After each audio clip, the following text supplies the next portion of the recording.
If you've been diagnosed as pre-diabetic, you've undoubtedly heard, read, or maybe been told by your doctor that weight loss can help, but you still got questions. So in this video, we're going to talk about the connection of excess weight and pre-diabetes, as well as the most common mistakes in trying to lose weight after a pre-diabetes diagnosis. Hey, it's Laura with TrueWell, and you're undoubtedly watching this video because you have questions on the connection between prediabetes and weight loss. And what's been shown in studies is that there is an undeniable relationship between excess weight and insulin resistance. Insulin resistance is a hallmark of both prediabetes and type 2 diabetes, and it occurs when the body's cells become less responsive to the effects of insulin. This condition results in elevated blood sugar levels and over time can lead to type 2 diabetes. Excess body fat isn't just a passive spectator, it's been shown to actually be a driving force. Prediabetes is like a warning sign telling us that our blood sugar is higher than normal, but not diabetic high yet. And extra body fat can push this progression, making insulin resistance go even more haywire, leading to type 2 diabetes. This means that getting a grip on prediabetes early on is really crucial. Taking that action quickly gives us a shot at slowing that progression and even the possibility of reversing prediabetes. Introducing diet and lifestyle changes, including weight loss, helps restore that insulin sensitivity. In fact, studies show that shedding even 5 to 7% of your body weight can have a significant impact on blood sugar and insulin sensitivity.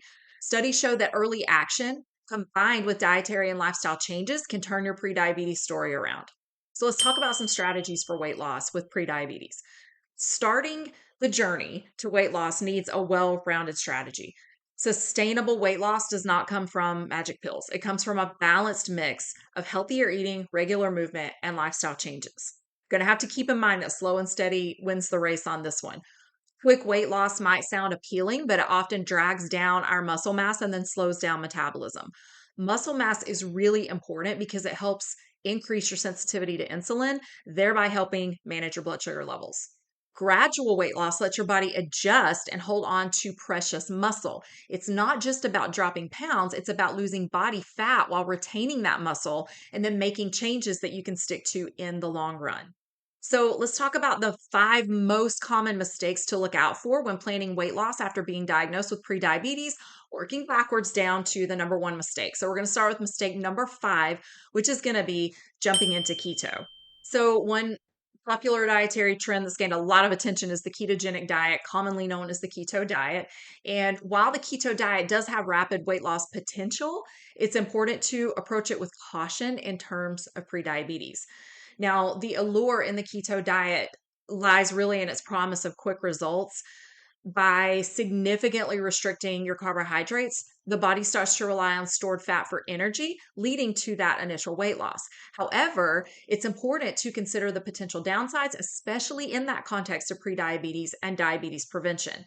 While this approach can yield some pretty dang impressive victories on your scale, it can also inadvertently trigger the loss of lean muscle mass. This muscle loss is counterproductive in the goal of improving insulin sensitivity, which hinges on maintaining and even enhancing muscle mass, especially since we begin losing 3 to 5% of muscle mass each decade after the age of 30 just from natural aging. Insulin sensitivity is closely intertwined with muscle health.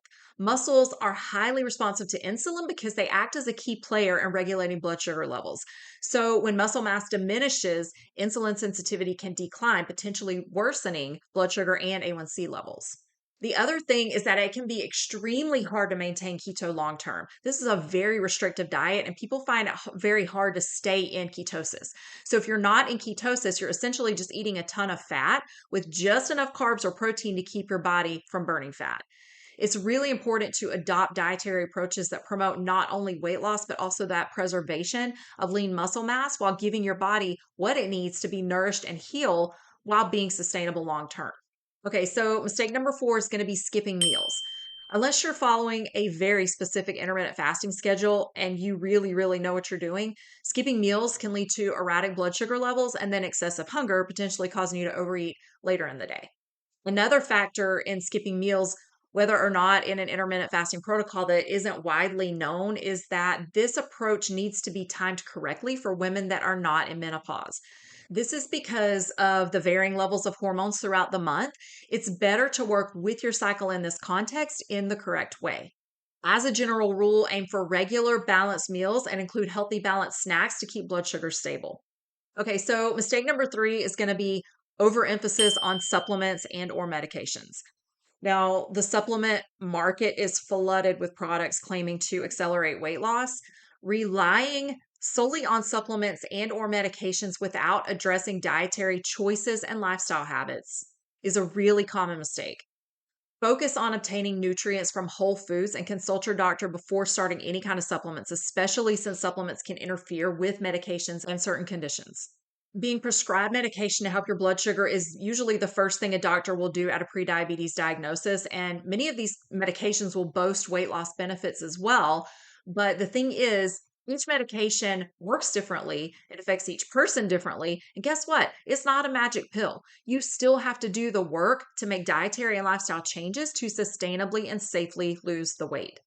If you're staying in the same unhealthy dietary and lifestyle pattern that got you into a pre-diabetic state, a medication won't be able to provide your body with nutrients, movement, and stress relief.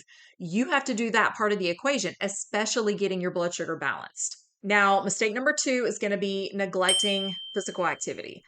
Weight loss isn't just about what you eat. Many people diagnosed with prediabetes solely focus on diet changes and just ignore the exercise part of that.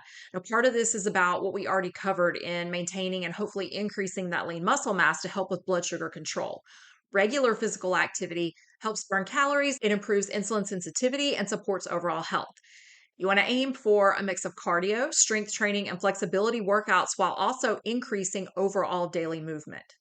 Now, before we dive into the number 1 mistake, if you're getting helpful advice from this video, please hit that like button so that others can find it that are looking for information on prediabetes, and then subscribe to get all things blood sugar control, prediabetes, and anti-inflammatory diet from TrueWell. And the number 1 mistake is not learning to balance blood sugar before diving into weight loss. So here's the thing. High A1C levels are what dictate this prediabetes diagnosis. A1C levels are an average of your blood sugar levels over a period of 3 months. So, yes, studies have shown that losing body fat can help restore insulin sensitivity, which will help your blood sugar some.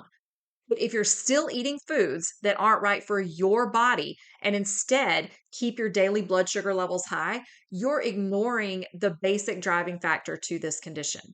When you learn to balance your blood sugar levels and monitor the changes you're making in your diet and lifestyle, these changes will inherently initiate weight loss while healing your body. Now, once you have a grip on that, if you want to accelerate weight loss with a caloric deficit, it's a great way to lose the body fat. But doing that before balancing your blood sugar levels and preventing that muscle loss is really doing a disservice to your body because you need that lean muscle mass and you need balanced blood sugar to heal that insulin resistance and the damage that high blood sugar levels have done. This is what learning an anti-inflammatory diet and lifestyle can do for your body. Reduce the inflammation, increase muscle mass, and balance your blood sugar. So here are 2 things you can do right now to get more guidance learning to balance your blood sugar for good.